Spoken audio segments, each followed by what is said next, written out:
Hello, everyone. My name is Dr. Steven Greer. I'm here out at the country house in Virginia in the Blue Ridge Mountains. It's an overcast day, so I'm sitting in a window. It's sort of bright, but hope you can see and hear me okay. I'm very pleased to have Jim Martin with us here, who is the Vice President of 1091, formerly The Orchard. That's the film distribution company for the CE5 movie, and he'll be here asking some questions and joining me periodically in this discussion. We don't have a time limit on this, but we're going to try to cover a whole lot of useful information for folks from all over the world who I see are turning in. So again, welcome. And I want to thank everyone for joining me today, and also all of you who've helped with the crowdfunding at ce5film.com. We could not have made this epic documentary, which is going to be released April 7th. Notwithstanding the coronavirus emergency, we have postponed, most of you may know, the actual live premiere because those gatherings of that many people, 1,000 people, are banned. However, we will have it sometime later in the year, but we are sticking to the release date of April 7th, which is a Tuesday. So we're just about a little over 2 weeks away from the release of Close Encounters of the Fifth Kind. Contact has begun. So I just want to give those sort of updates of what's happening, and then I'm going to get right into it. And Jim, you want to say a few words? Thank you so much, Dr. Greer, for including me today and for tuning in.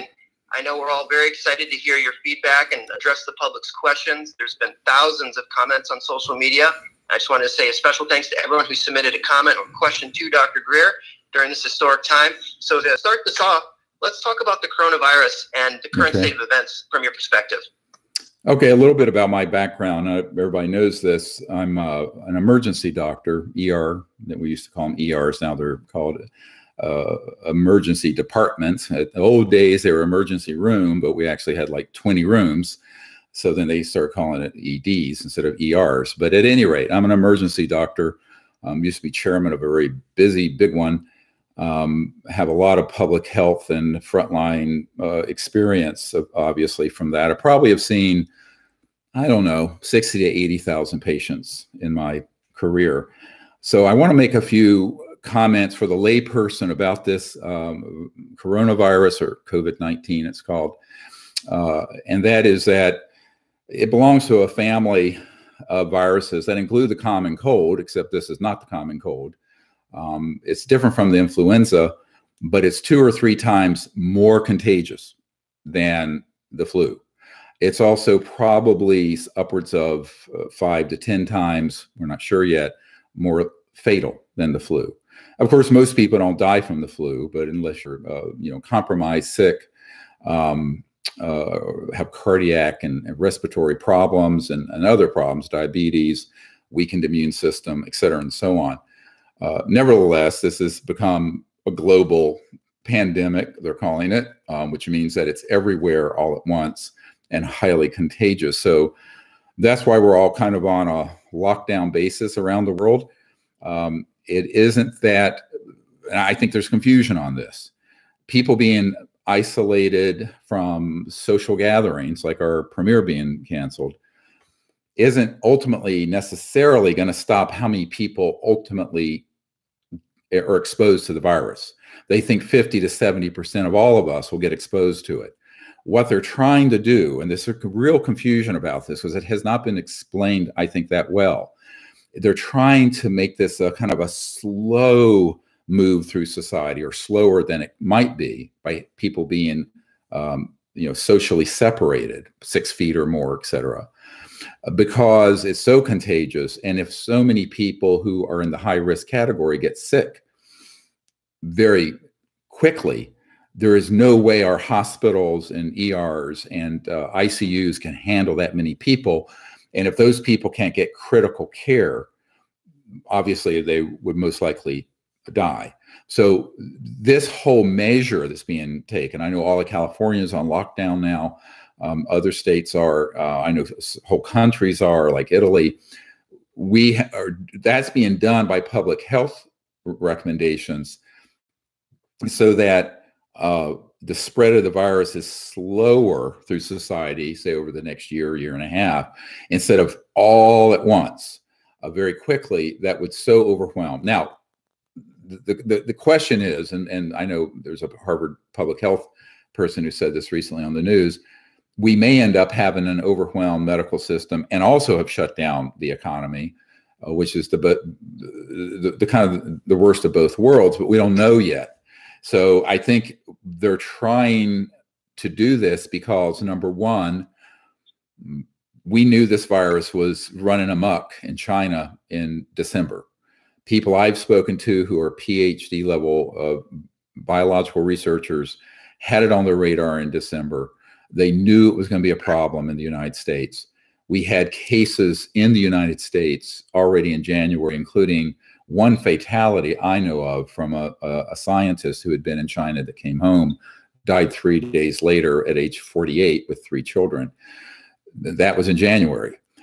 We also know that some of the swabs that were taken from people they thought had the flu, which were negative for the flu, they were later tested, unfortunately, a month late because the federal government forbade the testing in Washington State. And finally, the doctors basically said, screw you in Washington. And they said, we're going to test. And it turned out those patients, one of whom was a 19-year-old male, had the coronavirus and was out in society, and no one had quarantined them because the government had forbidden the local doctors from doing the test in Washington State.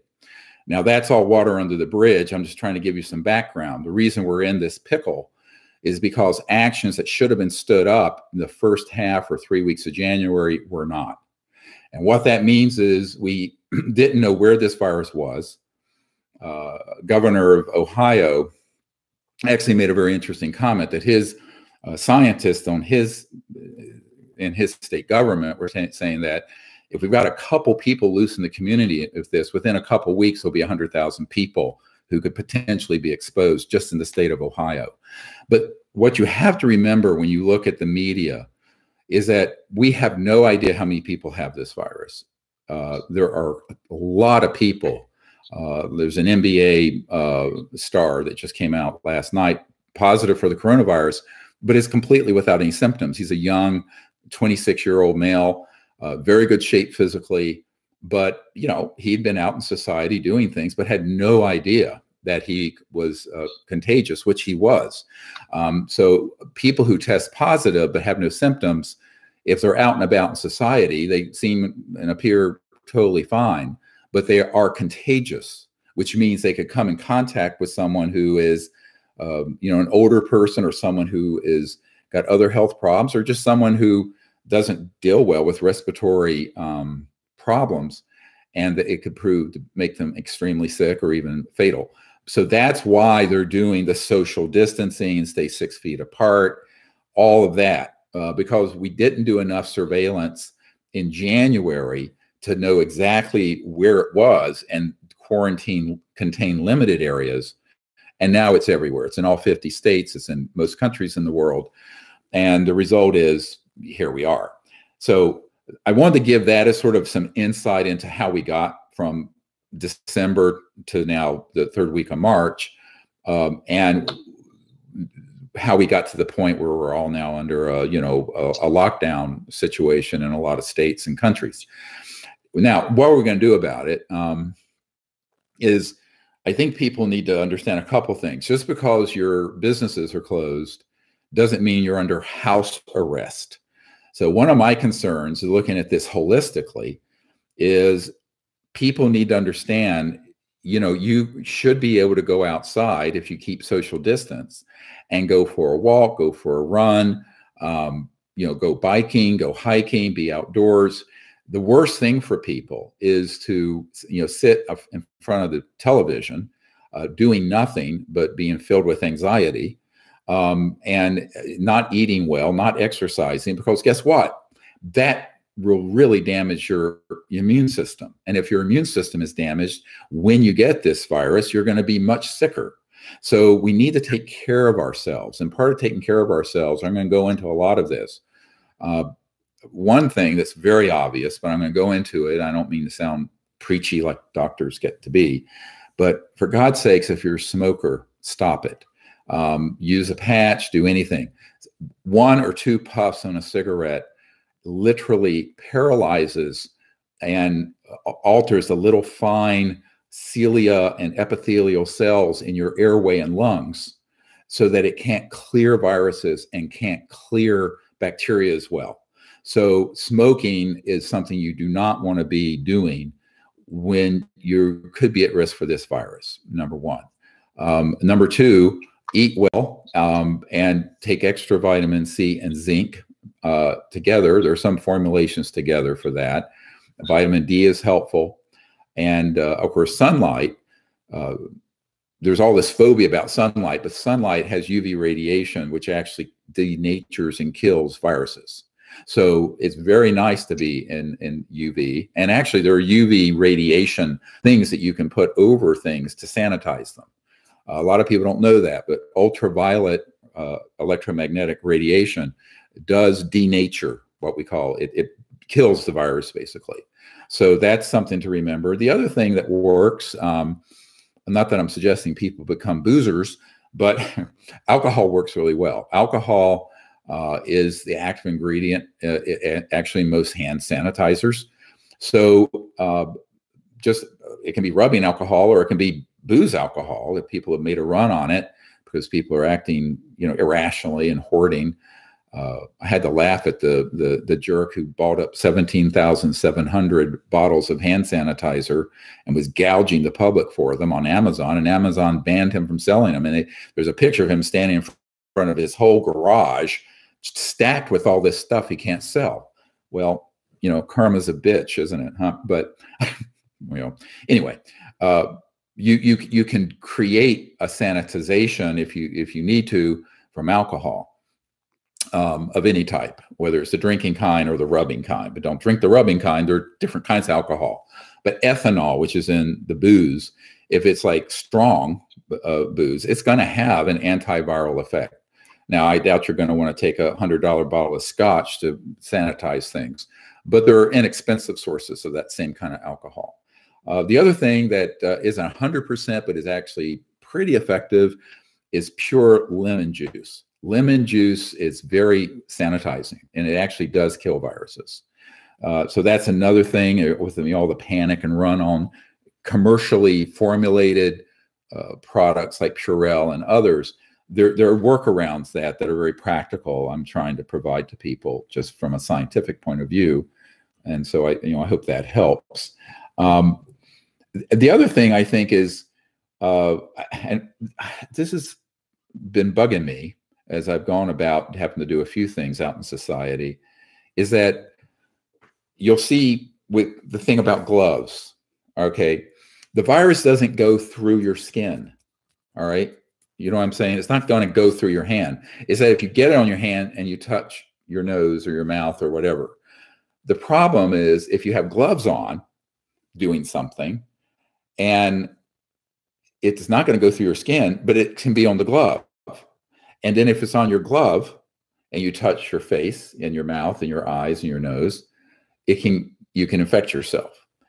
So whereas if you don't have gloves on and you wash your hands or sanitize them, which you can't do with gloves, most people don't wash their hands with gloves on, you're actually better off. So if you're going to use gloves, use them appropriately and understand what they're for and what they're not for. But if you use gloves over and over, let me give you an example. I was at a place where there was where you check in or out. Sometimes you have a fob, a little key thing. And normally you could go there and swipe and it would go, you wouldn't have to touch anything, it just reads it. Well, they had someone there with gloves on. Everybody listening in business or public health, listen to this carefully. Had someone there with gloves on who took my keys from my hand with a swipe, with gloves on, swiped it, handed it back to me, and then did the next customer. And was doing that over and over and over and over again with no sanitization in between. So what had been a very low risk activity, the person just to hold their own keys and swipe it, became a very high risk activity because someone who owned that business thought that it was going to be safer if they had an employee there taking your keys, swiping them for you, handing them back and doing that for the next customer. It actually greatly expanded the risk of contagion, because with each interaction, she could have been passing the virus on to everyone she was giving the keys back to. Does this make sense to people? I'm trying to be, without belaboring this too much, but it's just, there are certain things that are being done by businesses and people that aren't being thought through from a scientific point of view. And that's one of them. I'm not saying that no one should wear gloves. I mean, it's certainly fine to wear gloves. You can throw them away and then wash your hands. But if it's used the way it was being used in that business, you're actually much higher risk as both a consumer and probably the employee, because the employee isn't stopping and sanitizing the hands or washing them in between interactions because they think they're being protected by the gloves. But the gloves don't protect you if you still touch your face with them. So you just need to understand there are a lot of things that get done that are almost like a Pavlovian, it's like Pavlov, the psychologist, a sort of an automatic response that people do mindlessly without understanding what's the purpose of this. I love the George Santayana quote: "Fanaticism consists of redoubling your effort when you have forgotten your goal." Pretty much explains most political parties, religions, and societal groups. But I think in this case, we need to think, what are we doing and what is the purpose behind it? All right. So the whole social distancing thing, 6 feet, that is based on something legitimate, because if someone sneezes or coughs, it can travel up to 3-4 feet. But if you're 6 feet away, it's usually not going to affect you. So that's where they came up with that. Same thing with not shaking hands. I tell people, you just greet someone, you can do this, just like namaste and bow and say hello. So you can do that. So if you're with someone that you're living with or that you're with all the time, so that's your, say, immediate group, that's fine to be out with them because you're with them in your house, wherever. Like my wife and I go together, we're not keeping 6 feet apart, obviously. But if you want to keep your group, let's say, if it's 2 or 3 of you that live and you're out, that group should stay 6 feet apart from other people, and avoid shaking hands and all the usual things. But I think we have to start looking at our psychology here and our spirituality, that if we're locked away from each other because we're social creatures, and we want social interaction, they've done very good studies that stress levels go up. The immune system is injured by people being isolated, lonely, not connected to others, and particularly if they can't get outside, because we evolved being outdoors, and the outdoors is a very expanding, liberating feeling for most people. And if you're stuck inside, that's not good. So I don't think it's healthy in the long run for us to be stuck away. You just take the precautions when you go out. Now there's a lot of, I don't know if it's political correctness or judgment being made when people, I know one of the news anchors the other day on CNN was lambasting people in San Francisco for going for a jog, but they weren't near anyone else and they were outside running. There's nothing wrong with that, actually. And they later had a doctor, an ER doctor on that corrected him. But I think that there's a lot of misinformation out there that's being propagated by the media, the government, by people who unfortunately don't have any medical knowledge and are just having this sort of knee-jerk reaction. Everyone, get in a panic and shut yourself off from the world. You can take that too far. And you have to look at the unintended consequences. We could end up with more people committing suicide or killing each other, or being so depressed or being stressed out, having heart attacks and strokes, or injuring their immune system from extreme social isolation, as bad as the virus might be. So I think we have to find some balance, common sense balance here. And that's the first thing I wanted to share with the public, is to bring a little bit of ER doctor hands-on practicality to the issue and the crisis that we're all having to live through. So I hope that made sense. Do you have any questions about that, Jim, or any comments?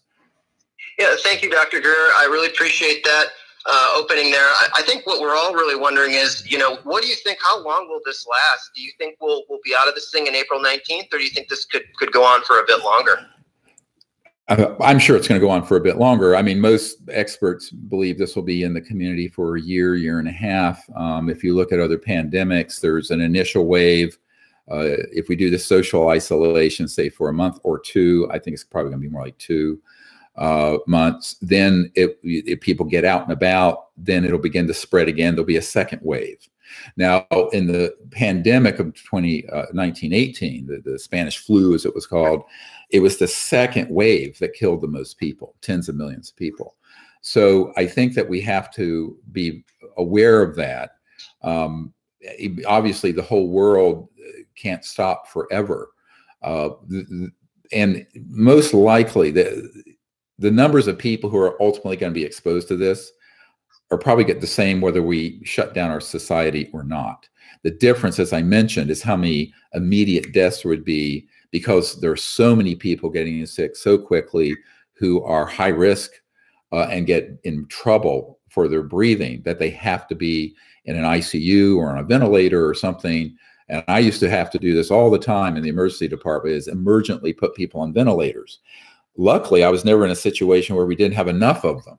But in the whole United States, we just don't have enough to even cover what California might need if a lot of these high-risk patients got sick all at the same time. So what they're really trying to do is spread the contagion out over time. So the medical system, which is inadequate to this challenge, can handle it. Does that make sense? So that does make sense. Okay, but in reality, it's very likely to be running amok for probably a year. Some people think a year and a half. Honestly, nobody knows, because since it's COVID-19 is a new virus that only emerged that we know of in December. There's some rumblings it could have been around a little sooner. The other thing that is a little complicating to this, I have to be careful how far I go into this. There are 2 and maybe 3 strains of it. And apparently one of the strains is more lethal than the other, but they haven't quite tracked all where it is. It's believed that the one that's in Iran and Italy is more virulent than some of the ones that were in Asia. And that second strain, that other strain, seems to have a higher mortality rate. But the data isn't conclusive on that yet, but it is known, pretty well accepted. There are 2 strains of it. And one Army biowarfare expert I've spoken to in the past week has said that there are actually probably 3.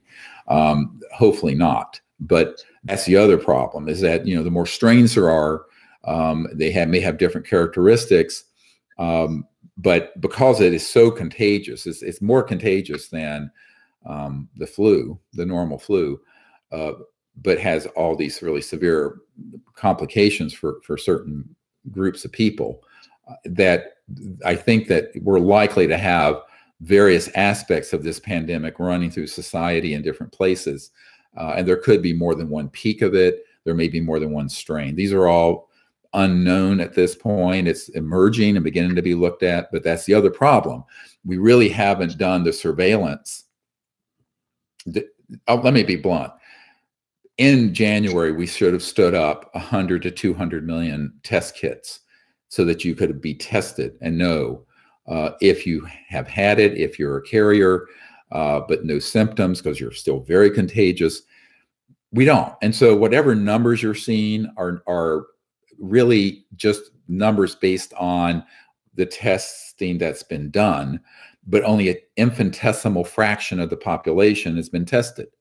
So if you have a sample, let's say, of less than 1% of the population, 1% of the United States would be 3.4 million people. We've done nowhere near that number of tests. So you're trying to extrapolate numbers based on an infinite fraction of 1% of the population. And that's no way to do surveillance on a disease.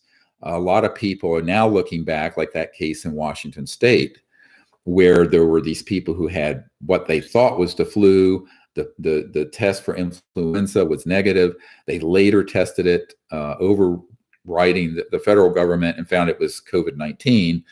And that was in, probably somewhere in late January. So it could be that this thing has been out amongst us more than we know, but this is speculation. And the speculation, I don't care who is saying it. I don't care if it's Dr. Fauci or me. Nobody knows how many people have been exposed, how many people are carriers, how many people have already been sick with it who thought they had the cold or flu because no one was getting tested for this. And so we're sort of flying half, you know, in a fog without any radar here, only because without having that level of testing and surveillance of how this virus is spreading, it's all a joke. Whatever numbers you're seeing, just know that it's a faint indicator of what's really going on. Now, the numbers that might be more accurate, particularly if they do some retrospective testing of people who died of what they thought was the flu this past winter, would be people who've actually gotten sick enough to pass away. Because, you know, if you can actually confirm that they had antibodies to this virus in their system, even if they passed away, then you would know. But none of that work's been done yet. That's epidemiological and pathology that hasn't been done yet. So we simply don't know. And so anyone who tells you they do is, you know, not being honest. You know, as Mark Twain said, there are liars, damn liars, and statistics. Well, what does that mean? It means that you can do anything with statistics and manipulate them if you're clever. And I'm not trying to say there's any nefarious purpose here. I'm just saying that people who try to speak with more certainty than they should about something that we have a fraction of 1% of the public that's been tested on something that's this contagious is sort of, you just got to take it with a grain of salt, honestly. Which is why they're assuming the reason we're all on lockdown virtually or social distancing is that they're assuming everyone potentially has it and doesn't know it because they don't have enough test kits. The reagents have been faulty. The CDC first batch of test kits in this country didn't work. I mean, it has been the most epic governmental failure that I've seen in my lifetime as a medical doctor. So, and that includes the horror of the 80s and 90s with the HIV crisis. So I think that, which also got out of hand because, frankly, the Pope and Ronald Reagan refused to give educational tools and research tools to stop its spread. And because of their sexual prudishness and homophobia, didn't recommend, you know, all the things that need to be done with condoms and what have you. So that whole epidemic was mismanaged, and that was terrible. But this one's been mismanaged as a critical, fast-moving pandemic, even more so. But that's, as I said, that's water under the bridge. So what do we do now? And that's really kind of what I want to now kind of segue into. Well, what can we do now? Yeah, I agree, Dr. Greer. And just on your last note here, I mean, do you think everyone will need to get tested for this? And then the follow-up question would be, and how long do you think a vaccine might take to make? I think an optimistic is what they're thinking is 1.5 years to get the vaccine, which means it'll run its course. And this is assuming we can get a vaccine. Some of these viruses are very hard to get a vaccine for because this is an RNA virus. I won't get into the molecular biology of it, but it's sufficient to say many of those are hard to get vaccines for. That's why there's never been a vaccine for HIV. There's the common cold doesn't have a vaccine because they change. Now, we don't know what this one's going to do. It could be that this one will be able to have a vaccine, but unfortunately, that effort has been stood up just recently, and to get it tested to show that it works and that it's safe, they may take every bit of 1.5 years and maybe longer. But by then, the natural run of this virus would have run through our civilization. So that's just the way it is. I don't know if that answered your question or. Yeah, that does, Dr. Greer. And just on that note, we've been speaking over the past few weeks about this. You've mentioned to me a few times how fast this virus is spreading and that there's a second or potential third strain. Does something seem off here to you as a medical doctor, respectfully? Yes. I don't know how many people are on this chat or will see this video, but I will tell you that if I were to tell you what I know about this, this YouTube channel would be banned. Yeah, I understand. Okay, so, you know, and that's, but I will say that there's something not right here.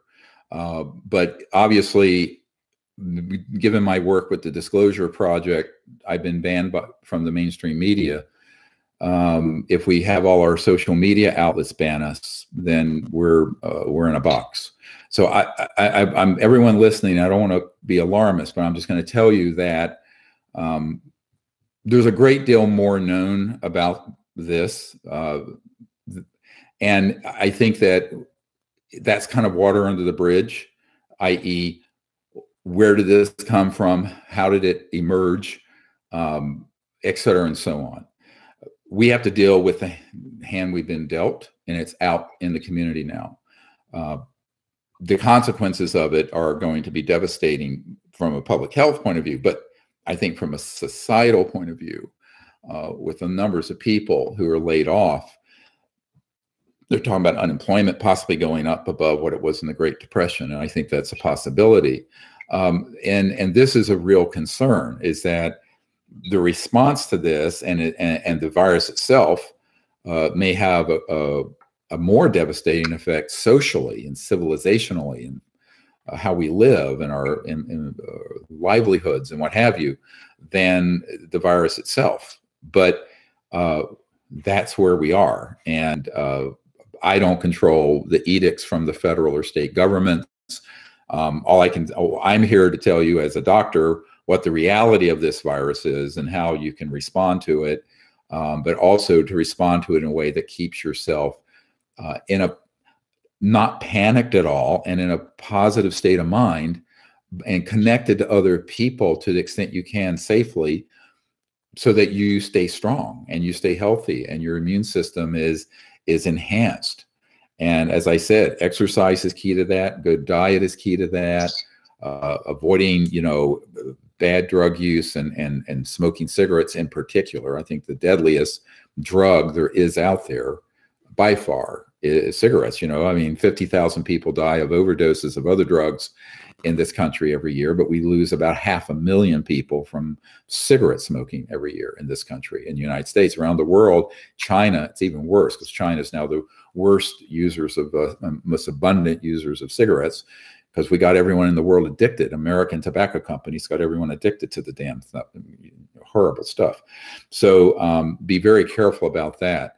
And I think the other thing is there, you know, and from my perspective, before I was a medical doctor, some people in the 73, 74, 75, back before anybody was alive who's listening, probably, I'm just joking. But, and what I learned was that there's this amazing immune response and strengthening of the immune system that happens when you go into deep meditation, which is actually more powerful than sleep. So the meditative state and connecting to this expansive aspect of ourselves that's conscious, that actually is really strengthening to ourselves physically, as well as mentally, psychologically, spiritually.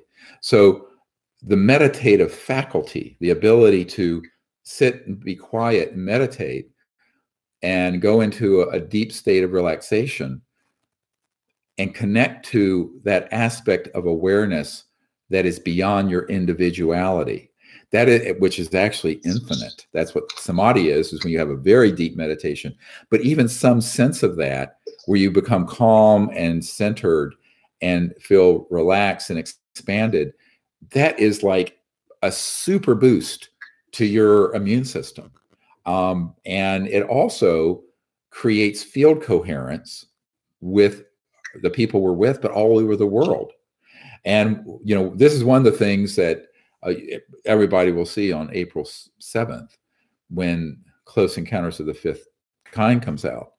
That we talk about what back then, sort of comically, was called the Maharishi Effect, because what they did is we sent people into cities and localities where 1% of the population were experienced meditators who knew how to meditate and go into deep, quiet meditation.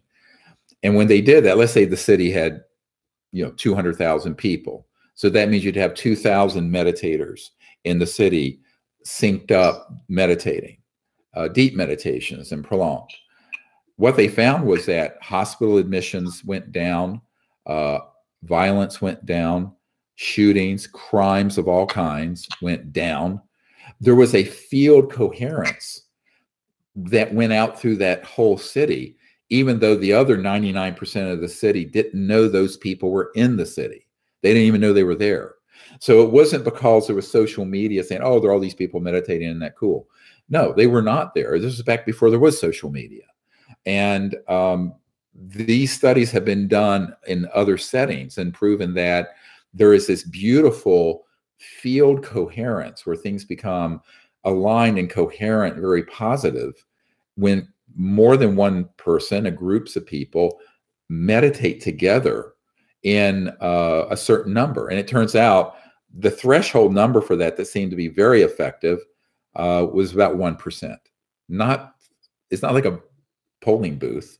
You don't need 51% to win the election. This is 1% you win the election, because you then create this harmonic, coherent field that is affecting everyone in your society.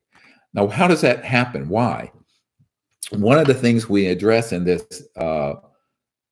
documentary, which if you want to see a preview of it, it's CE5 film.com, or you can go to this YouTube channel and see the trailer, which Jim arranged to have a really great production company do this trailer for us. It's just come out. It's had about 1.2 million views already. And what I think people need to understand is that the science of consciousness, which is a major central chapter of this documentary, Close Encounters of the Fifth Kind, documents the studies that have been done, very good studies at Princeton and other universities, that show that the consciousness field isn't limited to your body and your ego. It is actually, in physics, it's called entanglement, but it's actually connected to every point in space and time, which means that we are all woven together, even if we're socially separated. We're not separate. We're never separate. And that's beautiful, not only to think about, but to experience. Because when you go into deep meditation, what you experience is the unitive state, the state where the conscious mind, whereby you're awake and I'm awake, is a singularity. There's one conscious field. And what people get confused about, they think, well, I'm conscious and he's conscious and she's conscious. And what you're conscious of is all going to be unique. And even your own individuality, it's like snowflakes, no two are alike. But the capability to be awake, awareness itself, the consciousness field, mind itself, is a singularity. And this is what Erwin Schrödinger said in the early 20th century. He was the father of modern quantum mechanics, quantum field theory, a very well-known physicist. He said the total number of minds in the universe is one. It's a singularity. Now, what we do as individual humans, we kind of identify that conscious field with ourselves and then cut the rest of it off. So we self-separate. So now that our society is self-separating physically, it may be a good time to talk about the fact that we as a people have been miseducated about who we really are, and that we have been self-separating through identification only with our egos and selves, and not experiencing this universal field of consciousness that weaves all of us together in this fabric of existence. And that science, the science that we're, and this documentary is really kind of amazing because it's a tour de force of this, where we are with disclosure, what the secret government is doing, faking an alien threat, and then goes quickly into the nature of consciousness, the science of entanglement and non-locality in physics, where everything is woven together. And from that into understanding how the close encounters of the fifth kind, CE5 protocols work, but also why they work, or that these interstellar civilizations have to communicate and travel at velocities beyond the speed of light and the speed of electrons and the speed of anything in the 3D cosmos. In order for them to do that, to go from one star system to here, they've had to master the science of consciousness, other dimensions, trans-dimensional physics, communication systems that interface directly with consciousness and what I call clear, coherent thought. Thought that's not just scattered, but it was a clear, coherent thought. And that's how we contact these civilizations. And that's what this documentary is going to show. When you see the experiences people have had around the world, because we're trying to focus this film not away from me per se. I mean, unfortunately for me, I'm in the film, but for the public to understand that 100,000 people around the world are doing CE5 and have had amazing experiences. How does that work?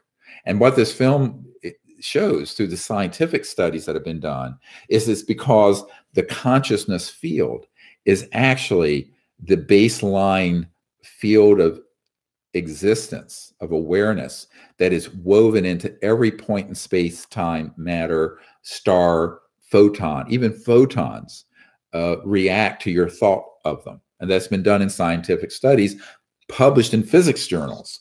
So this is like amazing science. So we can't obviously in a 2-hour film cover every scientific study that's been done, but we take a few just to show everyone there's a solid basis for understanding that we're not separate. We're not only not separate from one another in this field of consciousness, but we're not separate from the stars and other points in space, and for that matter, other points in time, because this consciousness field transcends space and time, meaning that it's present in its completeness at every point in space and time. And this is why many of you, I know I had this experience, I met my wife in a lucid precognitive dream. I've been told that because my grandmother is Cherokee, Native American, that there tends to be a lot of lucid dream capability. It's like the Aboriginals in Australia. But whatever the reason is, I saw my wife 5 times, 5 nights in a row before I ever met her physically in this plane. And I was introduced to her by this very enlightened master who said, "This is who we want you to marry." Now I'm 22. I have no interest in being married at age 22. But I said, "Oh, okay." And so I went, so I started looking for this person. I told my roommate, I said, "I don't know what her name is, but I know what she looks like." And sure enough, a few weeks later, I was living in the Middle East in Israel, and this woman walks through the gates of this garden. I go, "Damn, that's her." So people have that experience. How can that happen? It's because your conscious mind is tied into this universal field of consciousness all the time, whether you recognize it or not. And that conscious field is in its totality indivisible as a singularity in every point in space, but also every point in time, including the past and the future. Now, a caveat. When you're talking about the future, because of all the complex things that can alter event horizons, I call them, changes of events, the future can be altered by virtue of the fact that someone sees the future and speaks of it. So when you're talking about something you may see into the future, there's not 100% concordance and can never be. This is why all the, I call them, the charlatans and soothsayers that predict things on October 19th, whatever year, this is going to happen. Well, they're almost universally wrong. And the reason they are is that by the time they've given utterance to that, enough changes have happened in this fractal that it's altered the timeline, either up or down, or changed the event horizon altogether. Now, when you're talking about right now, you can go into this quiet state of meditation and see any place on this planet, in another star system, on a spacecraft that's out in our solar system, a spacecraft that's off the Catalina Island, off the coast of Malibu. They're ET craft there. So you can go there and see them and invite them to interact with you. And they may interact with you mentally, so-called telepathically, physically, in light, in thought, a fully materialized craft, least likely to happen, but it happens. And so we show all of this in this documentary. Now, what does this have to do with the coronavirus? Everything. Because two things here I want to segue into. How long have I been talking? I don't want to go in and bore people too much. No, you're doing great, Dr. Greer. Keep going. All right. I don't have a time check. Oh, there we are. We've been in about 45 minutes. So, and you tell me to shut up if I'm going on too far into this. But I think that what I really want to share is when we sit together in meditation or by ourselves, we're plugging into this very powerful field of consciousness that can not only do great things to heal ourselves and make ourselves strong, but it also heals the planet and other people. It is beneficial to everyone concerned. So whether or not you have contact with an extraterrestrial spacecraft or individual, and they're acutely aware of what's happening on this planet all the time in real time, what's really important to understand is that the fate of the planet is primarily on the shoulders of the children of Earth. They're there to step in when we're ready to be more open and act like we're nominally civilized, which we are not yet, frankly. We're still having wars. We're still doing stupid things. We're destroying the biosphere unnecessarily. But if you understand this power of consciousness, it means that you can go in and have this beautiful experience for yourself with practice. And we have these, some of these meditations are on our store at seriousdisclosure.com. It's kind of a long .com word. And I think there are some YouTube videos of me leading the meditations. But there's also, you can get these, there are various places. We're going to come out with a new app. Fingers crossed, it's being beta tested this weekend. For the release of the film, we hope to have a new app out that'll have all these meditations, but also have the networking function so you can find people in your neighborhood or area to do CE5 with.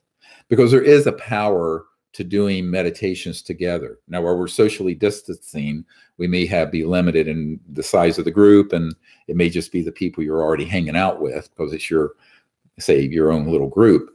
But you only need, 2, 3, 4 people. You don't need 1,000 people. I've done it for thousands of people, but I think it's actually more effective when it's a group that's in the 3 to 8 range, because you can achieve more coherence with the group. And when you have coherence for a group, it's actually even more powerful than an individual going into coherence.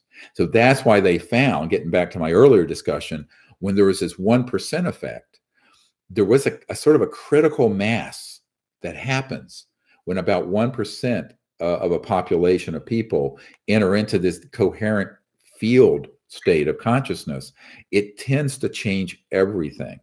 And interestingly, in quantum physics, it's called a phase transition, where in certain quantum physics experiments, which we actually go through in this movie, when you hit about 1% of the molecules becoming coherent in a container of, say, helium, at that 1% mark, bang, the entire container becomes coherent.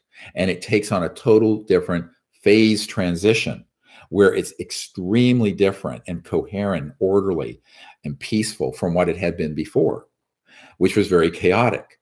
I think that's an exact analogy for where our civilization is. We are at that point of phase transition. But to make it through the chaos, we're going to have to create this field effect in consciousness of meditation and contact, because we're going to need a lot of help from our friends at some point. And to do that, they have to have someone to deal with besides military people chasing them with a jet fighter with their guns on. So who is that? Who the hell is doing this? Well, when I, briefed the Secretary General of the UN and the President, CI Director, all this stuff in the 90s, they weren't doing it. They didn't understand the first thing about this.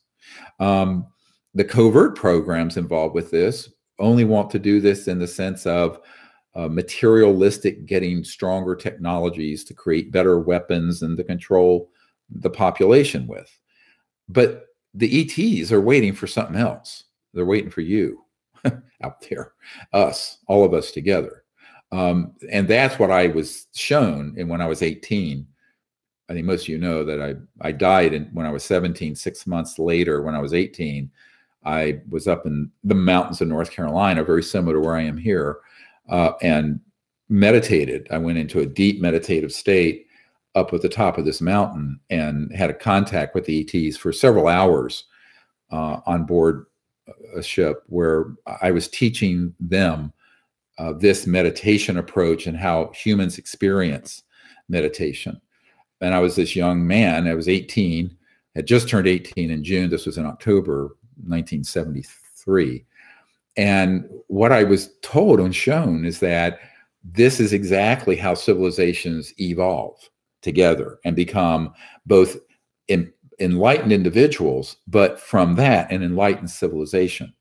And it has to reach, however, a certain critical number. It's not enough to have a few people in this state scattered around. There has to be a coordinated coherence. My aspiration, the reason we spent, well, this documentary was actually 45 years in the making, since I was 46 years, since I was 18. But it took 2 years to make it and to get it right. And thank goodness Michael Mazzola, who also helped with the Unacknowledged, stepped up and did a masterful job on this.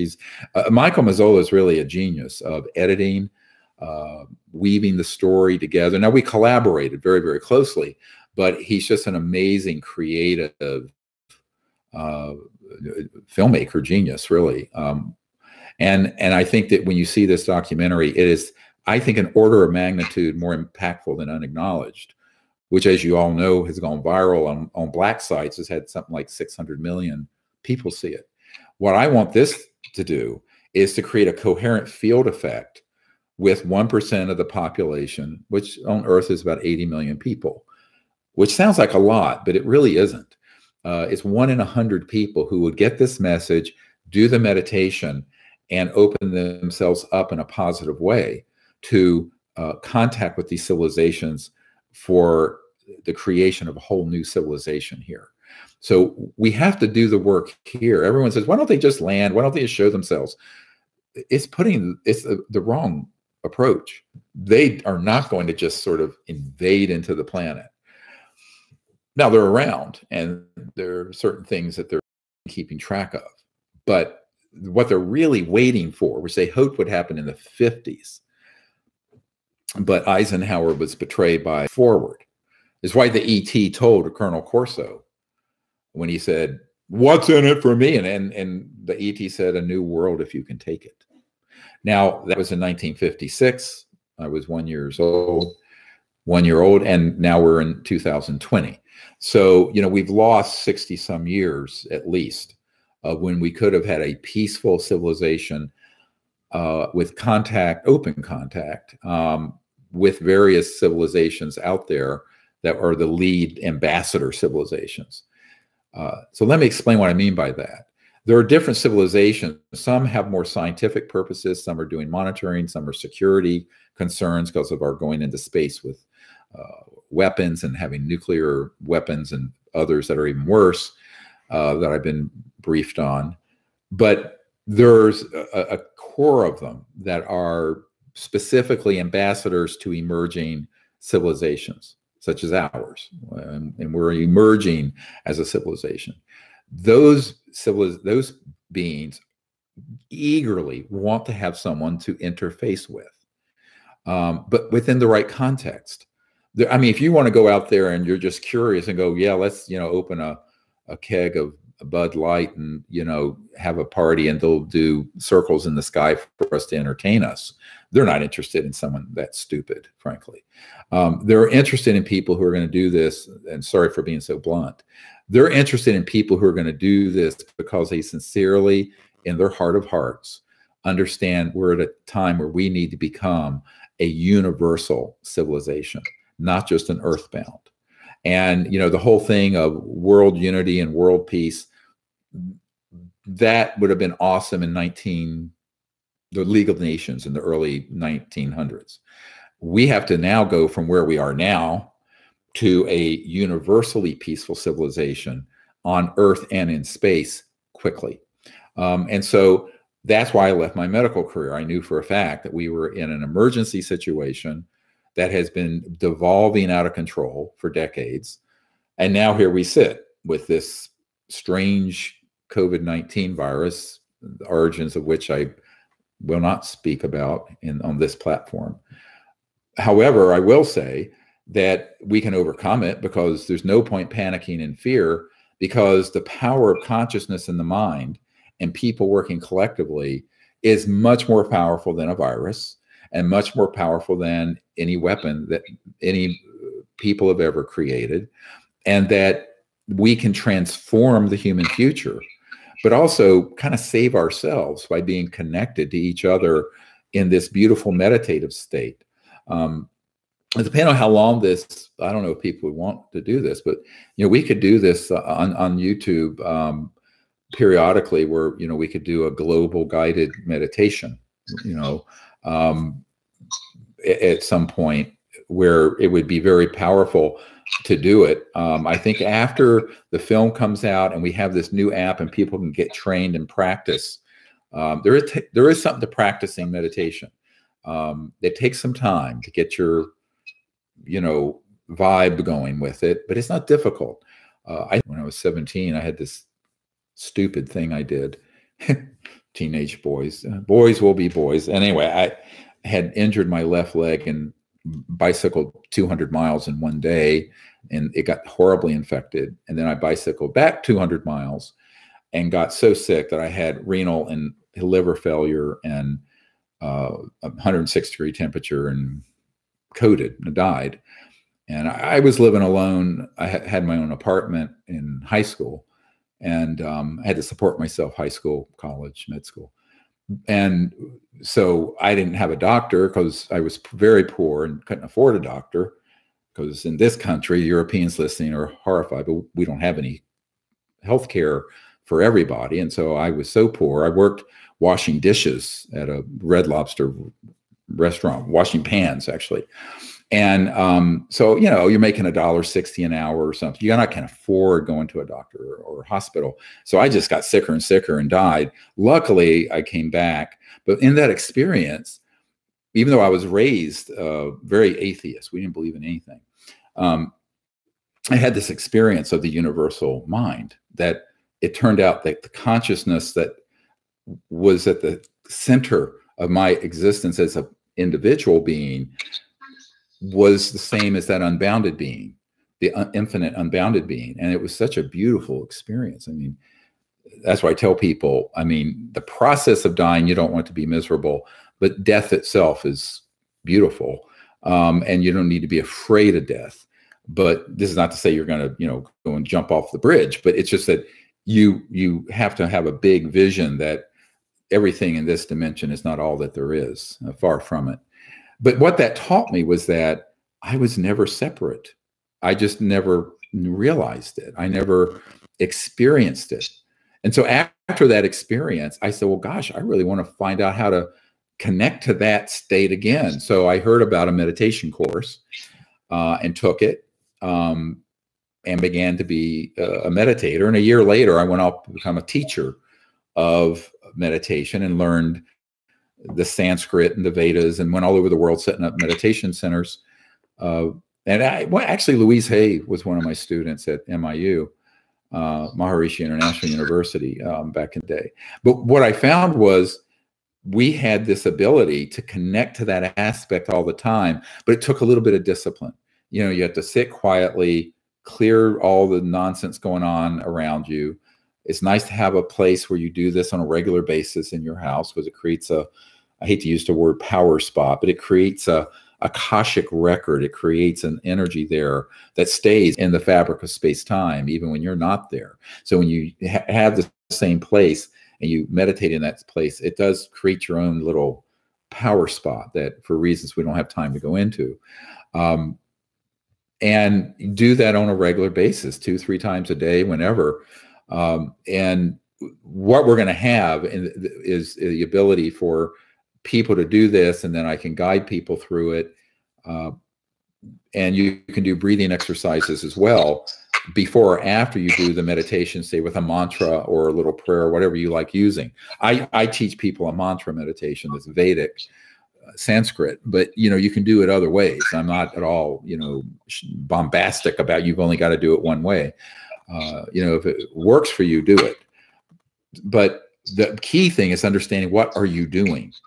The technique is not what you're doing. What you're doing is using a tool to allow yourself to settle down and become centered and calm, where you feel connected to this great ocean of unbounded mind. And when you have that experience, and it begins to grow subtly sometimes at first, it is so liberating, and it's also very enhancing to your immune system, your body, your life, your inner guidance, your happiness. Doing that was really important for me. And I'm glad I did it before I was a medical doctor, frankly, because I think if I'd gone the other way around, I might not have ever taken those few years to become a itinerant meditation teacher going all over the world doing this. Because I was, young and free and could do it at that stage of my life. You can't do that when you have 4 children like I do. So I think that, or it's harder to. So I think that's what you want to do, and you practice it. If you do it every day, regularly, you develop this skill, and it initially may seem a little bit, but you have to stay with it. There's a virtue we've lost in our society of discipline, patience, stick-with-itness, a certain rectitude and being patient with yourself. And if you're patient with yourself and just do it with a positive frame of mind that you can do it, you will do it. If you think you can't do it, you can't do it. And it's true of anything in life, right? I mean, all of you who have different jobs, if you've told yourself every day, I can't do this job, you wouldn't be able to do it. If you tell yourself, I can absolutely do this, and then you sit and do it, you will. So I tell people to have faith in yourself and your fellow person. Most humans are very good people. We need to find those people in our community that we can do this with. We first have to understand how to do the meditation, and how the meditation and the technique of what we call coherent thought sequencing, where we remote view and see an ET civilization and communicate with them, coherent thought, how that works. And that's what's in this new app is going to have all that training information. It's not available right now. I'll tell you what the name of it's going to be. It's a CE5 contact app, and it'll be on the Apple and Google and all those stores. And we hope to have it up and going, if we're lucky, by the April 7th release of the documentary. Why? Because those of you who support what we're doing, what we're really trying to do here is let the documentary be sort of an introduction that inspires people to see that we're not alone, that these civilizations aren't hostile, and that they're waiting for us to make contact. And here's how you do it. And honestly, that's what the intelligence community doesn't want you to know. They are much more concerned about what we're doing with this than with the Disclosure Project. An order of magnitude higher risk. And the reason it is because if millions of people start to do this, it will be like a denial of service hacker to the internet. It will overwhelm the covert government's ability to suppress things. And I want to point out one other thing. The ultimate disclosure that can happen is not just me or you or a few people doing this. Millions of people do this. It's going to cause a field shift in all of civilization that's going to put us on the right track. And that the sort of mind control, mind fuck, excuse my language, that the intelligence community is very good at, such as the 9/11 thing, where the whole world got stampeded into these wars unnecessarily, the whole Gulf of Tonkin event that caused us to go and expand Vietnam unnecessarily. They're very good at manipulating masses of people, which is why us coming together in meditation and doing CE5 in the midst of this Corona crisis is actually more important than ever for that exact reason. Because whether this is a crisis that is completely natural or partially natural and partially augmented doesn't matter. It's an opportunity for demagogues and people to abuse our liberties and freedoms, and we have to be careful of that. And so I think coming together in meditation and consciousness in a way that then affects people we don't even know in our community, but it has this beautiful transformative effect. That's something everyone can do, even when you're in lockdown.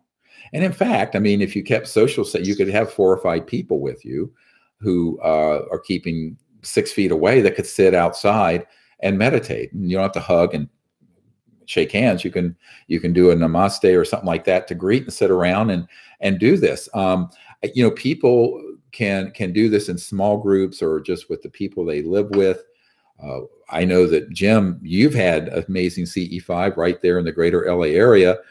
I was DC when one of my daughters got married, and all the kids went off partying, and we were up on the roof of the roof terrace of this house I had in DC, Washington, DC, and we were talking about this, and I was going into that consciousness contact mode, and a red plasma UFO appeared over the city and floated over the city and then vanished. And everyone saw that. Everybody on the roof saw it. So I tell people, this is something you can do anywhere. And whether you see anything with the naked eye or not, remember, 99+% of the time, an actual ET craft is shifted beyond the speed of light. What's called in the movie, Close Encounters of the Fifth Kind, is called the crossing point of light. And most of the cosmos is resonating beyond the speed and frequency of light and matter. So these ET craft can be 3D and fully materialized, or be shifted just slightly out of this dimension, but just given off some kind of energy field. So there's a lot of subtle nuance to doing CE5. Obviously, the documentary only goes through a small part of it. What I hope to do is, after the film is out, we get this new app out where everyone can, there'll be a messaging service in it, so you can text each other and form your own groups wherever you are. And in fact, I mean, with FaceTime and other technologies, even if you can't get together with your group, you could get together virtually and do the meditations and do it all at the same time, even if you're not sitting next to each other, because remember, consciousness goes beyond space and time. So just remember, there is no distancing within consciousness, because every point in space and time is intimately integrated into every other point through conscious field. This is why humans have been called, and the consciousness itself is a quantum conscious hologram, meaning that a hologram is like, if you see a hologram, you could, of say Marilyn Monroe with her skirt flying up, if you took a little part of that hologram, just say the skirt flying up, and zoomed in on it, the whole image would be within that, and zoomed in again within that. It's all within each other. So each of us are a universal conscious quantum hologram. And so once we acknowledge and understand the science that's proven that this is true, and then begin to practice it and view yourself as connected to everyone in the cosmos, and your neighbors as well. So you can have your CE5 team do this even if you're not sitting right next to each other. Let me just do it around the same time, because it has that empowering effect. Now that's one of the mysteries of this. You know, they did some studies with random number generators, which are these devices that pick up, you know, just spits out zeros and ones, that they were using at Princeton University with Dr. John, who I knew before he passed away.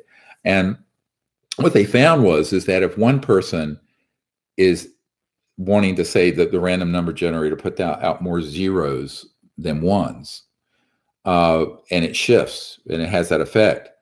But if 2 people or 3 people who love each other or are connected in unity with each other do it, there's an exponential effect. It's much higher. So there is this mass effect that isn't additively. It's not 1, 2, 3, 4 adding. It's 1, 10, 100, 1,000. So when you get a group in coherence doing this, it has a effect in, I hate to sound like Star Wars or something, the force field, this non-local, omnipresent field of consciousness is affected, but it's even more affected when people are doing it together. So that's that 1% effect that's really been proven in nature with quantum physics with superfluidity and helium, for example. So these are all things that once we understand that, not only the science behind it, but the fact that, gee, that's who we are, we have to go from knowledge and understanding to practice, because it doesn't do any good just to stay up in the headspace. You actually have to sit quietly, do nothing, great Zen expression. You do a breathing technique that may center you first, and then do your meditation and just stay with it for half an hour. And then when you're deep in meditation, then intend very subtly, without a lot of ego, just very intending, to remote view another place in space or time. And if you want to see and connect with ET civilizations, intend that and see if that opens up in your awareness. And with practice, you'll see it will. Because these ET civilizations are actually extremely proficient at this. They have to be, to go faster than the speed of light. All their communication systems are interfacing with the consciousness field and thought, full stop. I mean, we have our cell phones, but the cell phones are traveling at the speed of light, radio frequencies, right? So that was cool in 1844. Not so cool anymore. So we have to understand that most of life in the universe that's advanced has gone way beyond the speed of light for communication. And that's what this is. This is these meditative technologies, let's call them, and thought science technologies enable us to be on a communicative playing field with these civilizations, because they're not using things that are only at the speed of light. That'd be like someone looking for our civilization by looking for smoke rings or smoke signals. We moved beyond smoke signals, haven't we? So we have to begin to think these advanced civilizations that can go from one galaxy to another, like the ET that you see the picture of that'll be in this movie that came to us at Joshua Tree. I mean, he was from the Andromeda galaxy, which is 2.5 million light years from here. So round trip at the speed of light, that'd take 5 million years to get there and back. You know that that's not happening. So they're dealing with sciences and technologies that they have mastered that are beyond the crossing point of light.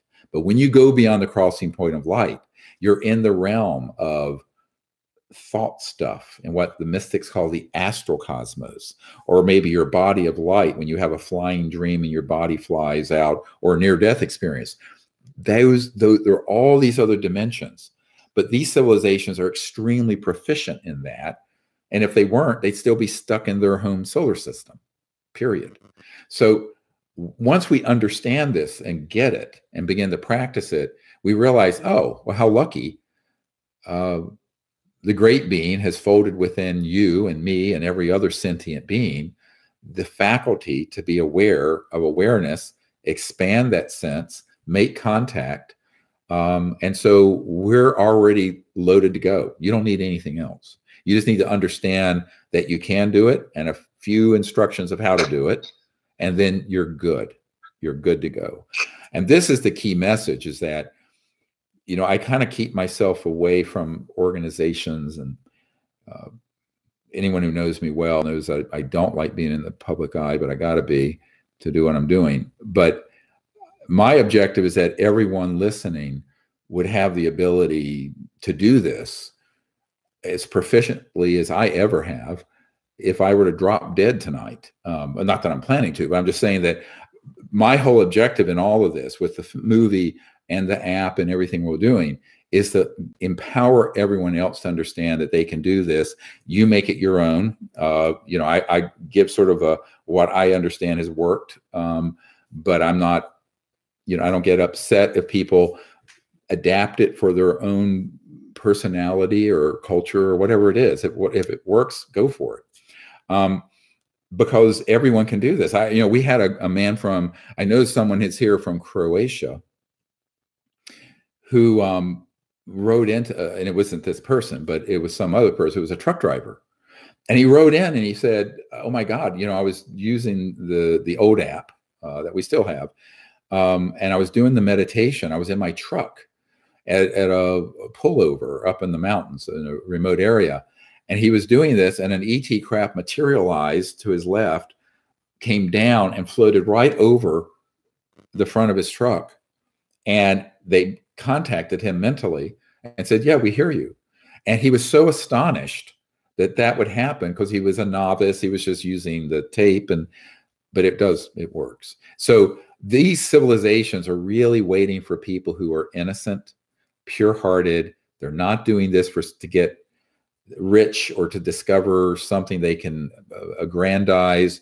And they're not doing it in a way, the spirit of so many people that I meet, oh, well, you know, call them down. I want to see them. I'm going, yeah, that's not going to happen. They're not interested in someone who wants to make this a carnival or dolphins at SeaWorld. If you want to go see dolphins at SeaWorld, go to SeaWorld and see these poor dolphins who are in captivity. That's not what that's about. If that's your mindset, don't bother. Just meditate. You need to have a sincere desire to be a representative, ambassador, I call it, from humans to these civilizations. They need us. They're waiting for us. They've been waiting for decades. The government ain't going to do it. The UN isn't going to do it. The governor of California is not going to do it. Well, maybe he will someday. All I can say is we, the people, got to do it. And if we do it, it'll be a whole new civilization.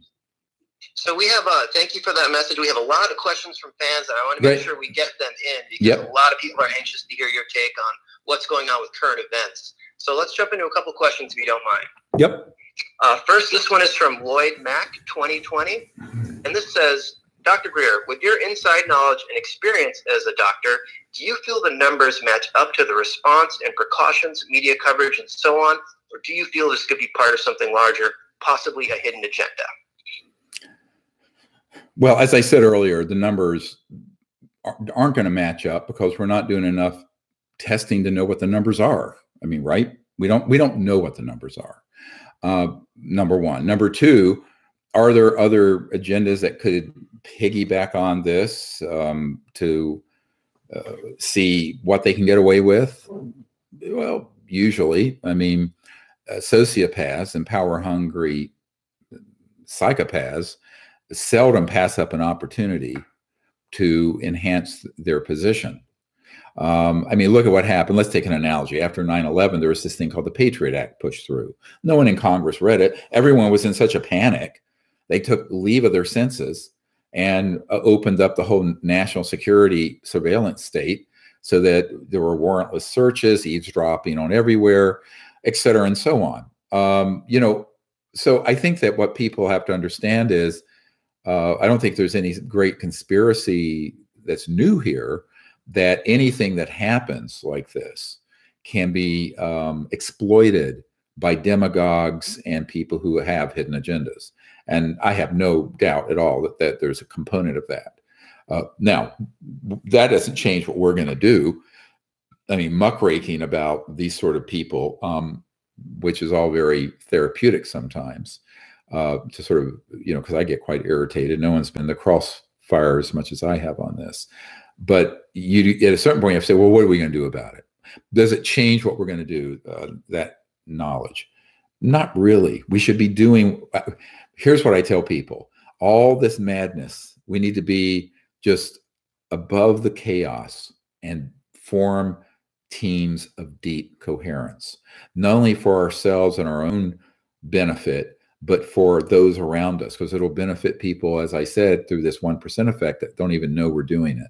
So we need to do that. And we also need to help each other, reach out to people who are isolated. If there are people who live alone, which so many people do, you know, so that they're not completely, you know, isolated and feel cut off, especially when they've lost their jobs or what have you. So I think we need to show kindness and consideration all through society and with people in our community. But I think ultimately we should be aware of the fact that I suspect this situation is going to get worse before it gets better. The reason I'm doing this, the first live YouTube thing I've ever done, is that I think we need to get serious about coming together as a people, understanding the deep meditative state, what we can do with each other, whether we're in social distancing or not, and the effect, the power, large numbers of people coming together can have on the future of a situation like this. It can be transformed.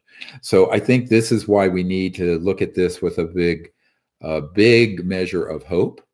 It doesn't mean that you're reckless or act like you're some invincible superhuman, you know, but you have to have hope. And I think that's the key thing.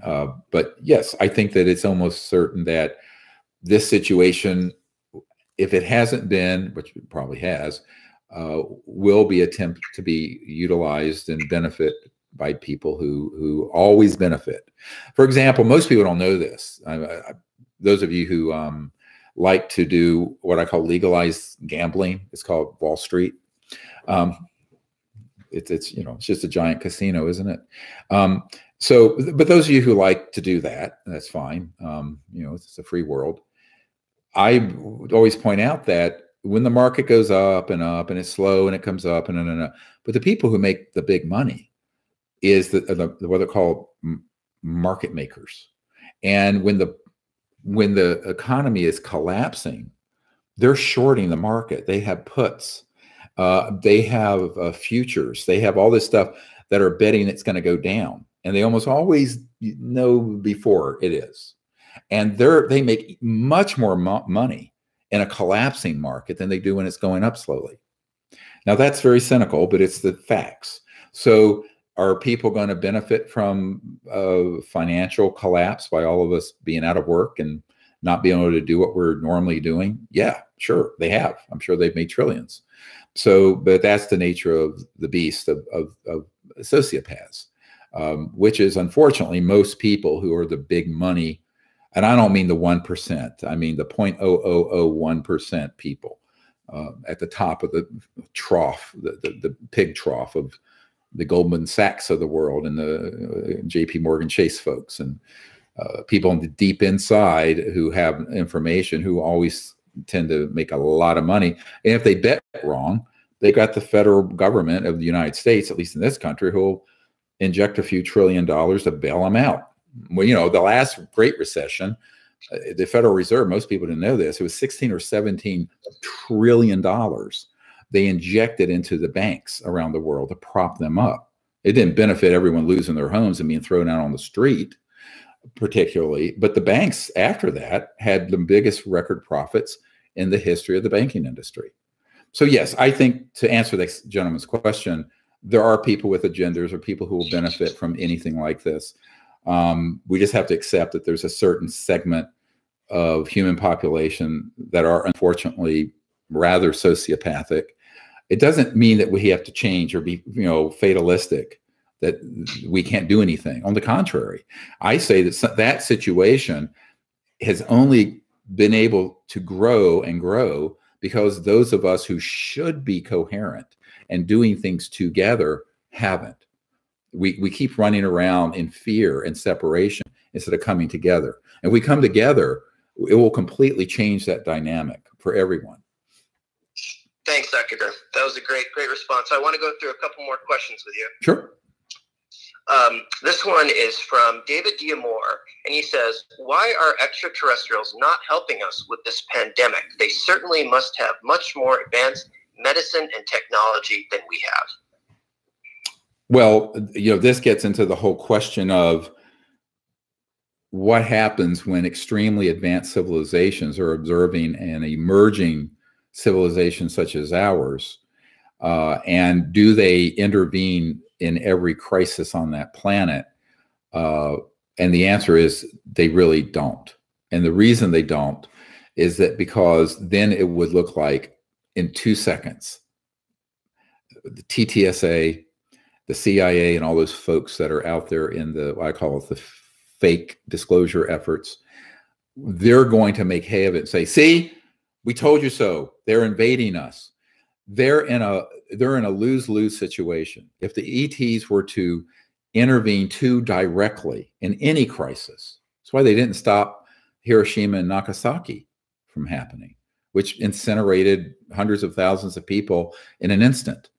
Could they have? Yes, absolutely. They didn't, because if they did, then they would be doing two things. They would be giving the demagogues that like to create an us versus them fight, the argument saying, here's the proof we're being invaded by the ETs. Because these are people who are warmongers and war profiteers who always benefit from a war, any kind of war, any kind of conflict. And they're ready to seize that opportunity. These ETs, I'm quite sure, have a better IQ than I have, which means that they have figured this out very well. The other part of it, which is a little more subtle, I don't know how many people listening are parents, and I'm not to say that we're their children, but if a parent intervenes every time a toddler is about ready to stumble and skin their knees, that child will never learn to walk. Our civilization has got to learn to get up off its back, and you're going to have to crawl and walk before we levitate. But we've got to do that pretty quickly. We're really on our back as a civilization, not just because of this coronavirus, but in general. The last 100 years, we've kept the technologies away that the ETs know we have that would have prevented this crisis. How? Because everyone thinks about how the UFOs are moving, and it's the energy and propulsion and anti-gravity systems. And those are really cool. But as a doctor, I always tell people what people aren't thinking about is that there are corollaries to those technologies that are very related to the physics, transdimensional physics of the propulsion and energy systems of these ET craft that are medically miraculous. They exist in classified projects. They're not allowed to be released. If they are, any physicist is going to see the energy component of it and figure out that it's tapping into a whole other dimension of energy and what have you. So there are very advanced electromagnetic and transdimensional magnetic field effects where something like this virus or bacteria, cancer, all these could be eradicated. I know this absolutely is true. And even beyond that, where I was in an underground lab that I was invited to by some spooks who were medical people back in the 90s, where they had the technologies through these transdimensional electronic physics fields to regenerate a severed spinal cord, or if someone's arm had been cut off, what they call the phantom arm, but it's actually the astral, that subtle energy aspect of the arm, could be regrown and reconstituted. Now, this sounds like science fiction. It is not. That was 25 years ago. I know that these technologies, as a doctor, are there, but those are being suppressed for the same reason the ET and UFO issue is, and that is it would be so disruptive to the people who are benefiting from the existing medical industrial complex, fossil fuel complex, petrodollar system. I mean, we're talking hundreds, if not thousands of trillions of dollars in the aggregate effect. So this is why the ultimate disclosure isn't going to be from whatever. I have done a briefing for every president since Clinton. This current president, as soon as he got nominated, a member of his team asked me to put a briefing together, and I gave it to this guy who put it into his hand. I didn't meet him personally. And he got it. Now, whether he read it or not, I don't know. But from my understanding, there's not a lot of reading going on anymore in Washington. But my point is, those people are most likely never going to resolve this issue. But the public coming together, making contact, that would blow the lid off of it. Because once that happens enough, it'll be undeniable that contact's happening and the ETs are going to come in. What are they waiting for? A critical mass of us to get off our behinds and do this. That's what they're waiting for. They're not waiting for the UN or the president. They tried that in the 50s and we're shafted. So now it's you and me have to do this. And if we do that, it's going to be a whole new ball game. And that is the ultimate, I call it the ultimate disclosure, is mass contact. But I couldn't do this, what I'm doing now, until we did the disclosure project and unacknowledged, so that there were enough hundreds of millions of people who knew that this is real and we're not alone. Now that's happened. Now the next phase is people doing this en masse, huge numbers. Thanks, Dr. Greer. That was a great response. So I just want to segue into maybe three more questions. And there's a lot of calls to do a group meditation before we close this out. People seem pretty excited about that. So why don't we answer a couple more questions, then maybe close out with a meditation? Yeah, we could. I mean, I've never sat and meditated to a computer, but I guess I can. Okay. I'm very much a person, so I don't, yeah, we can do it. Okay, we got a lot of people tuned in, so let's keep it going. This next question is from Carrie Leah Dennis 2, and she says, do you know if there's a spiritual purpose and reason behind this pandemic? Could this be preparing us for something like the 1% shift? Could this be a test for humanity? Yeah, I don't know that per se there's a direct spiritual purpose in it. I think every situation like this is an opportunity for the human spirit to come together. And, you know, basically, if you're given lemons, let's make lemonade. And so I think it's an opportunity to spur us on out of our ordinary humdrum existence to do something wonderful. And I think that it will be what we make of it, is what I'm saying. We can run around like chickens with our head cut off in fear and panic and shut down, or we can open up and connect to each other and to the cosmos and have this be something that makes us realize we've got to do that. And it would then be a very good thing. So I think it's really more about every test and difficulty like this. It's an opportunity to show the deeper spiritual aspect of humanity, our nobility, our goodness, our higher angels, and come together. And that's the test. I mean, that's, you know, whatever kind of crisis we face, now we're into the future. That's what we have to make of it. We have to seize that as an opportunity to come together and evolve to the next level as a civilization. Thank you, Dr. Greer. So another question coming in from Buy12 FAQ, and it says, funny how something like this happened right before you released CE5 and are about to go public with some big new information. Coincidentally, this also happened with the Disclosure Project and 9/11 following. I know you and I have had a lot of conversations the past week about some of your experiences with 9/11 and the Disclosure Project. Do you want to make a comment on this question here? Well, I have not had an intelligence source directly connect what's going on to what we're doing now. I'll just say that it's strange. It's not surprising to me at all. I anticipated this. And when we did the Disclosure Project in 2001, what a lot of people don't realize is that just as that was taking off, we had hundreds of thousands of people writing members of Congress to get to the bottom of this, because, you know, nearly 1 billion people saw the National Press Club event in Washington on May 9th, 2001. And then, you know, I was actually on a disclosure tour out west.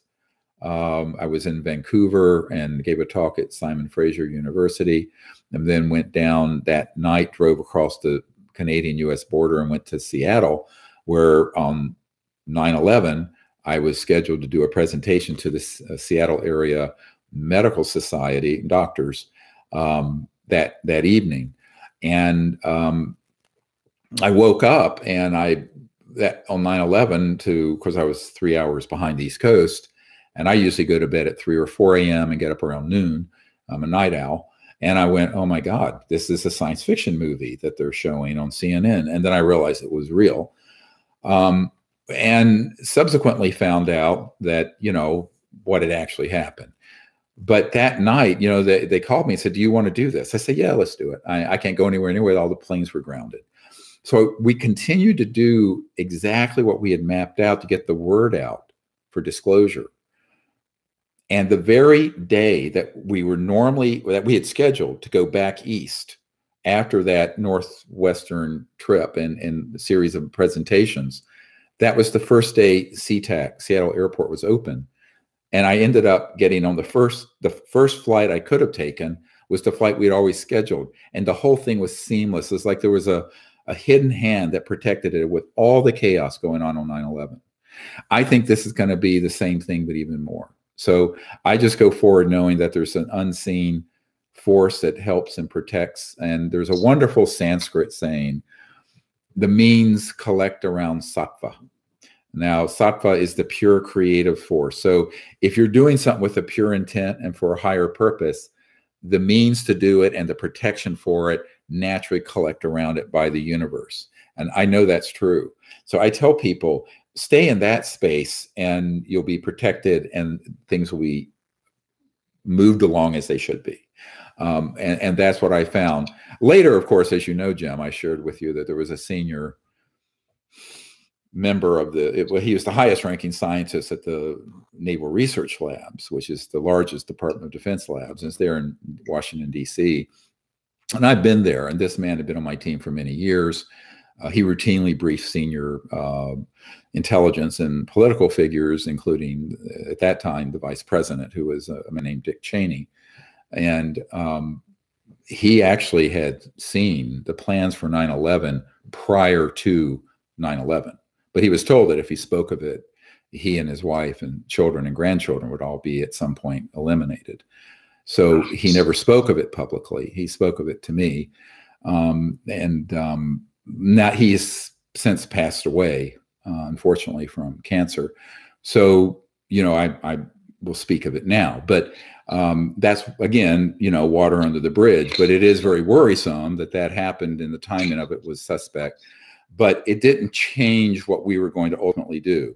And this is why it's so important that people take what we're doing with this documentary so very, very seriously. This is not just entertainment. This is to give people the tools and understanding that every individual can make contact.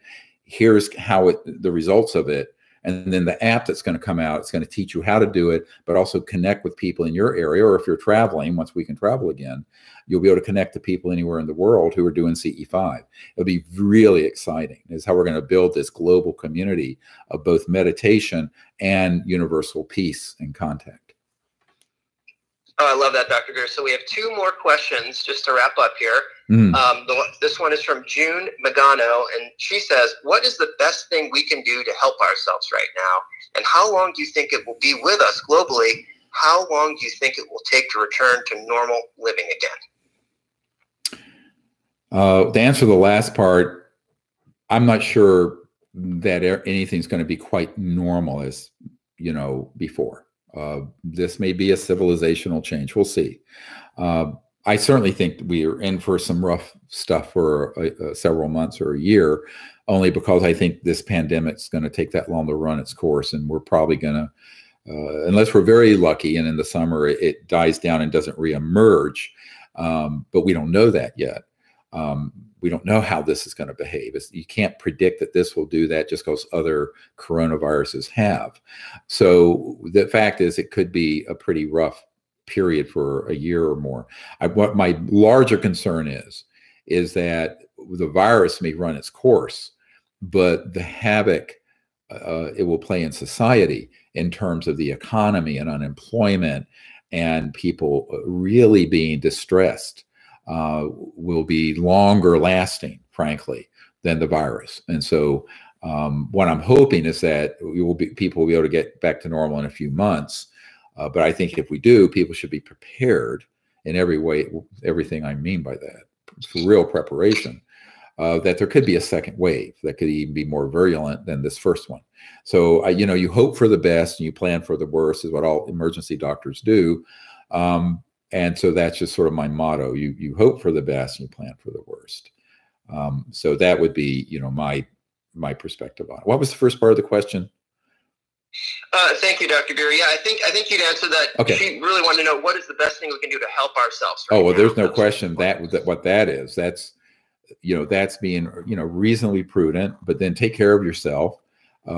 Really learn to meditate and take this time where you're not having to dash around in your day-to-day life to practice deep meditation and do it with other people if you're with people already.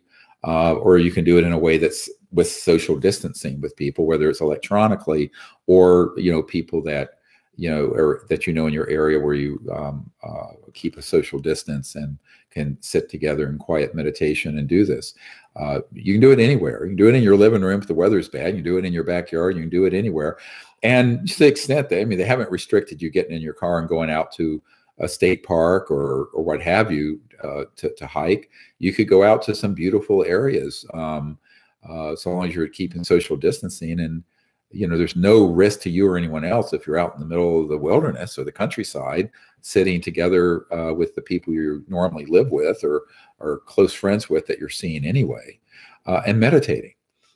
So you can do that, and I think that will really strengthen our civilization, but it'll strengthen your immune system, as I talked about before, because when you go into these deep meditative states, it's a very healing, amazingly healing thing to do.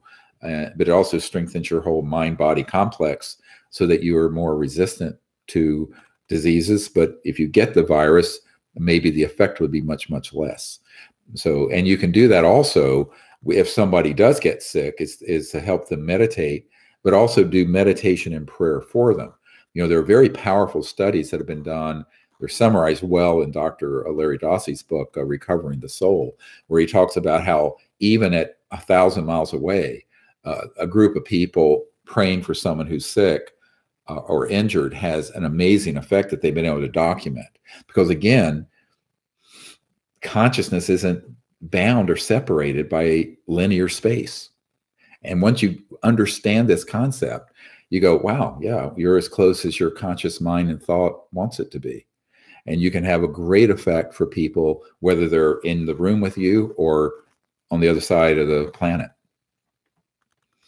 Thank you, Dr. Greer. Well, that was a great response. So we have one more question, and I think that might wrap it up, and it's relevant to what I'm hoping we can all do here. Lori told me we've got about 20,000 people on the back end listening live. Okay. So this is Mick Joseph's question is, can doing a mass prayer day heal the world of this pandemic? And I want you to answer that. And I know you're not comfortable with it, but I think we should maybe appreciate if you take us through just a brief prayer to close us out.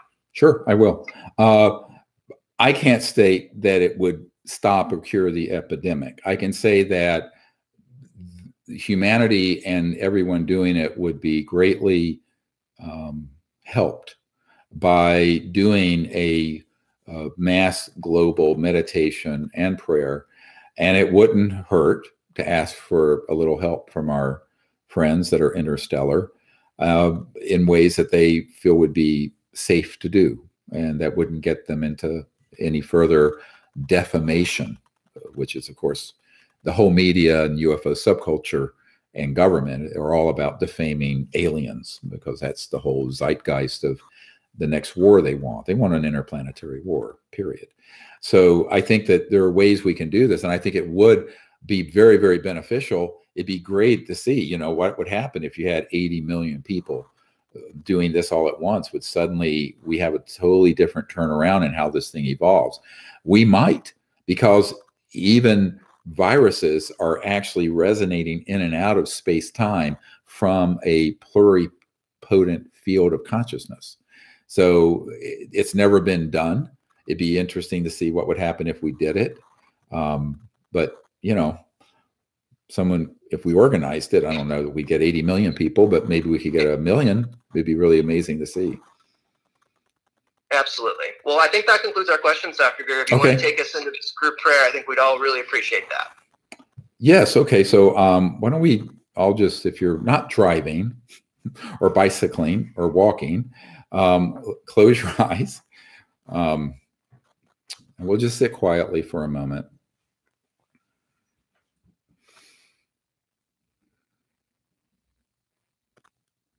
And take a deep breath in with your nose and out with your mouth.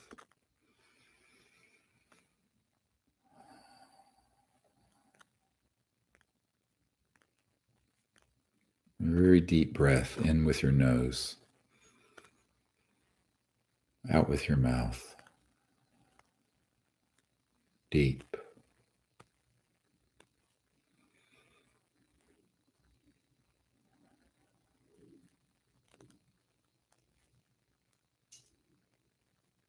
With each inward breath, become centered. And in the center of your forehead, see the light of consciousness.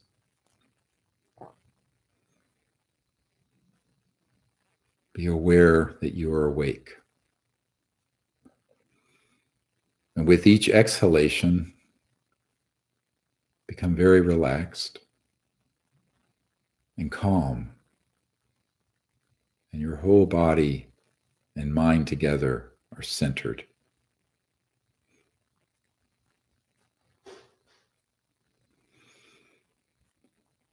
And then let our minds follow our breath, very gently, breathing normally.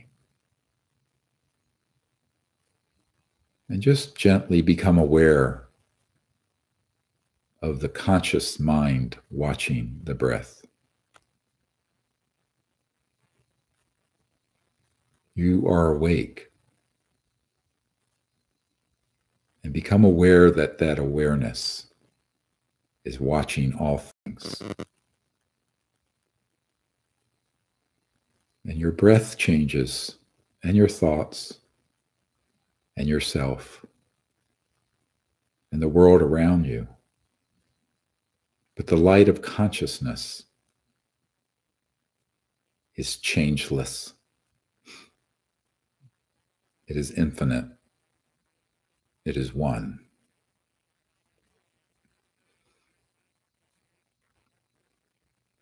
And as we go more deeply, let us see that this conscious field that we are sensing, without straining, just aware that you are awake, is omnipresent everywhere. And we have trapped it in our identities and selves. But in truth, this conscious spirit is without limits in space or time. And thus it is infinite and eternal.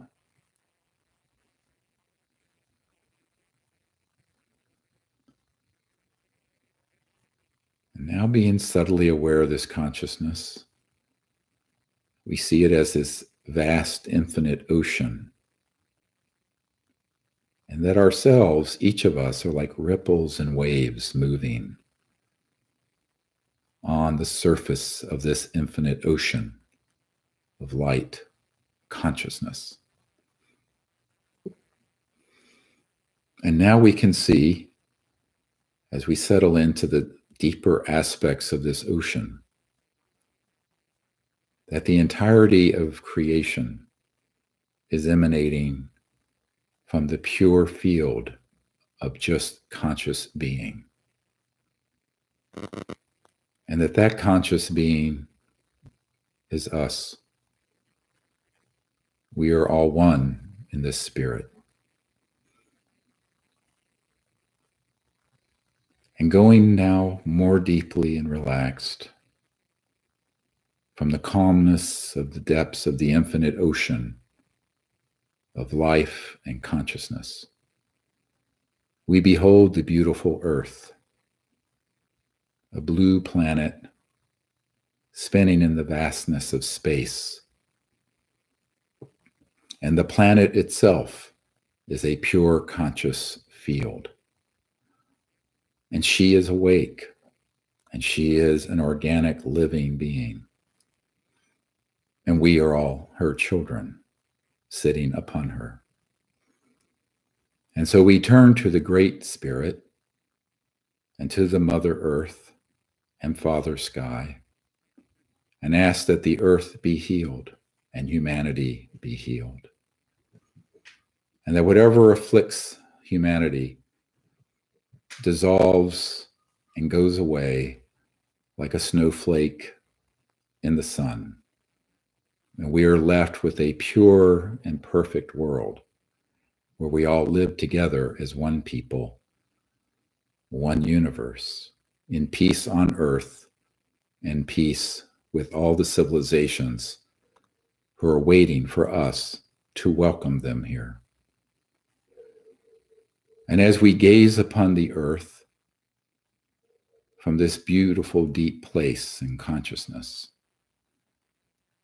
we see a beautiful light coming from the zenith of existence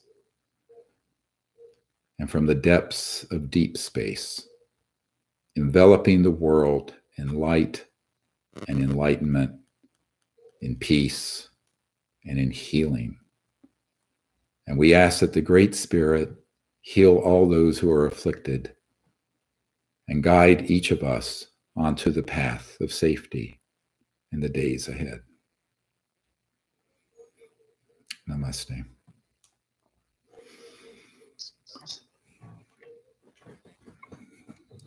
Well, I have to come back now. When I do that, I actually go there. Hope everyone stays connected with us. A few things as we close. Anyone who can help get the word out with what we're doing, please do so on social media. Go to CE5film.com and support us as much as you can as we try to find ways to get the word out about this, notwithstanding the crisis we're in.